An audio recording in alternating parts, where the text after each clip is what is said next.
Did you know that there are over 125 different reasons why you might have clutter in your life?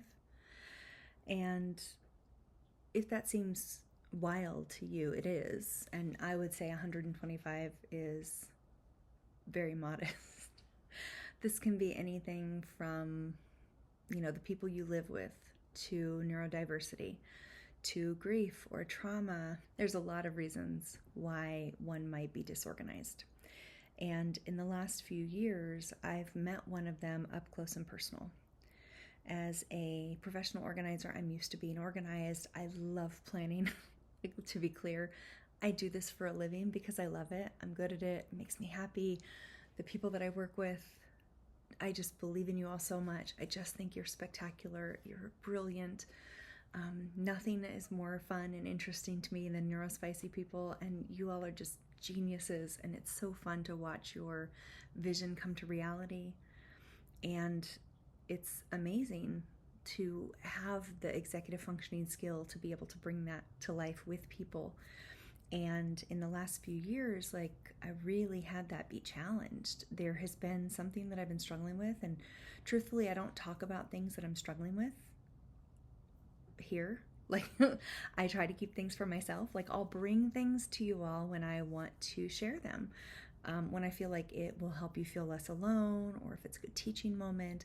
And generally, I don't bring things to my clients, to my socials, unless they're resolved, because it doesn't feel fair if you all are coming here to look for support around getting organized, and then I'm like, hey, bleh.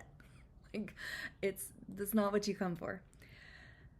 And yet, I've been struggling with something for the last few years that is not ending. The thing that is not resolving for me is chronic migraines. It has just been such a challenging part of my life. It has been so frustrating. My heart goes out to anyone who is struggling with chronic pain in any circumstance, in any variety, because it is just, you're such a warrior when you have to walk around in pain all the time, and you have to continue living life. I'm a single self-employed person. I don't get to shut down just because I'm in pain. I can if things are bad enough. I do take care of myself. But the truth is that we live in this world that requires a lot of us at all times. And it was hard. The last few years were really, really rough. And I'm not saying this because I want sympathy or I need support. In fact, please, please, please, for the love of anything and everything holy, don't give me any advice or suggestions. I've done everything. I am good, if nothing else, good at research, good at implementation. I have a great team that I'm working with. We are making some good headway. I'm very grateful. The headway that we're making together is part of why I can even talk about this right now. And a big part of why I want to talk about it right now is because as I have been dealing with this for the last few years and struggling with it and feeling like I'm not myself and wanting to hide and not wanting to make videos and not wanting to come on here and looking in the mirror and not recognizing myself and feeling the energetic heaviness on my body of just struggling with this and trying to get my head above water, it makes me think about all the people that I've worked with who've had similar situations, who've been struggling with either a health issue or who've had neurodiversity that's been challenging for them, people who are struggling because maybe the medicine that they've been given is making them not feel like themselves. I know I've had that experience where I'm like, oh my gosh, I don't have access to my brain. I miss my brain. I want my brain back, please and thank you. And it's really, really rough. And it, if you're new here, the whole shtick about what I do with organizing is I'm all about helping to figure out what's going on underneath the chaos. So the chaos to me is not superficial, but it's basically alerting us that something needs help and is wrong or needs support. And the clutter is basically a demonstration of something deeper, that there's something deeper going on, that we need more support, that there's, something that needs to be addressed on a deeper level. And we don't need to do that quickly. We don't need to do that right away. It takes time, right? There's layers of this. There's layers to our clutter and layers to our chaos.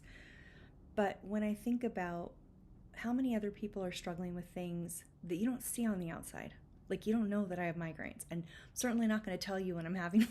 It's not like I'm like, hey, in so much pain. I'm either going to go off into my little corner, or I am going to medicate and try to get on with my day.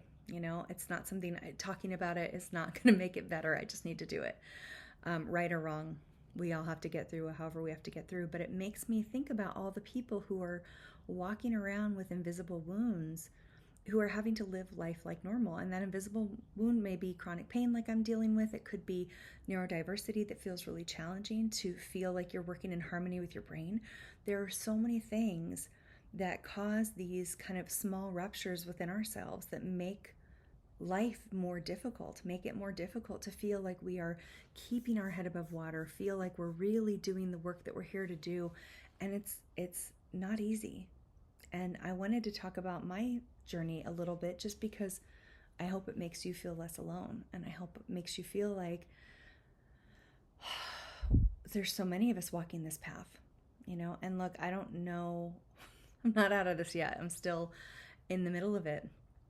And I don't know how to fix it. And I wish that I could wave a magic wand and make my pain go away. I wish that I could make any challenges you're dealing with go away. And I can't. But what I can say is, I can just say you're not alone.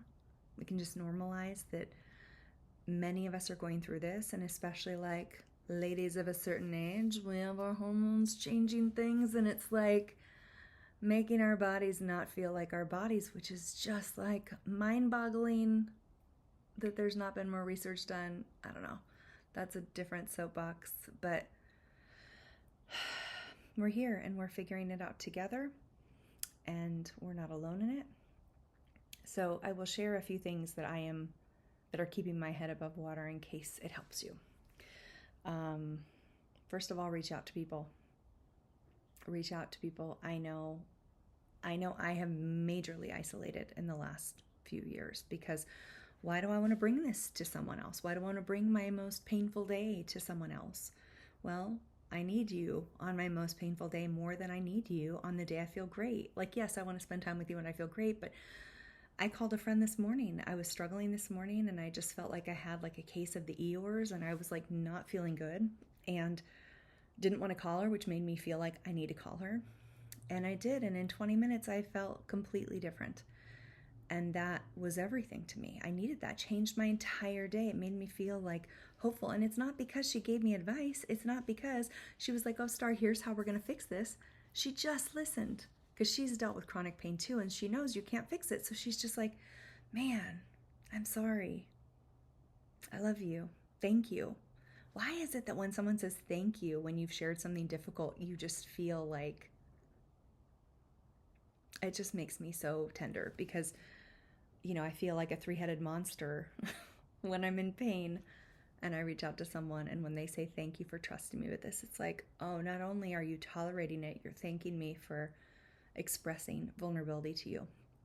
And it's really beautiful and really special. Something else I've learned is lower that bar. What's a good enough version of today, right?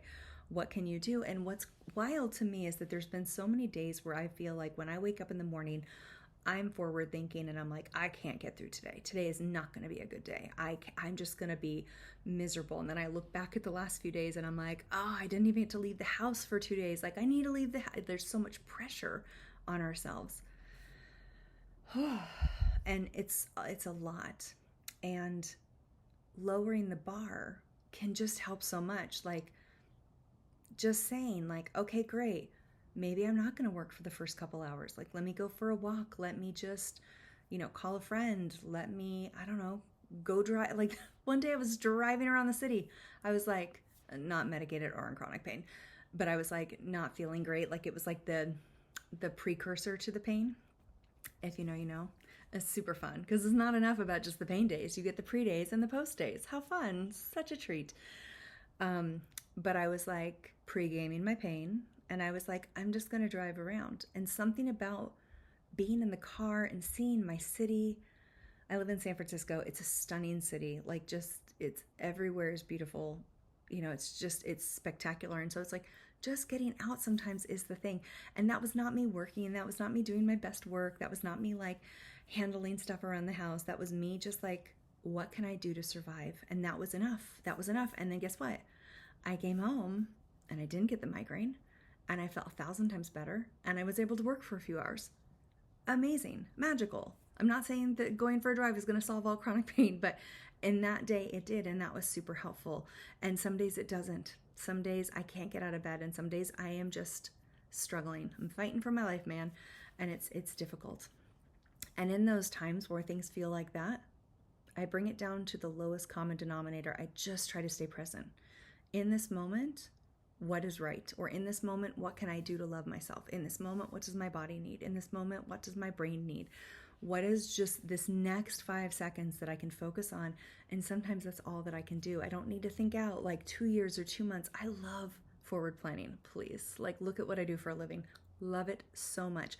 Can't do it. Can't do it in pain. Nope. Can't think about a world where I'm in pain for years on end.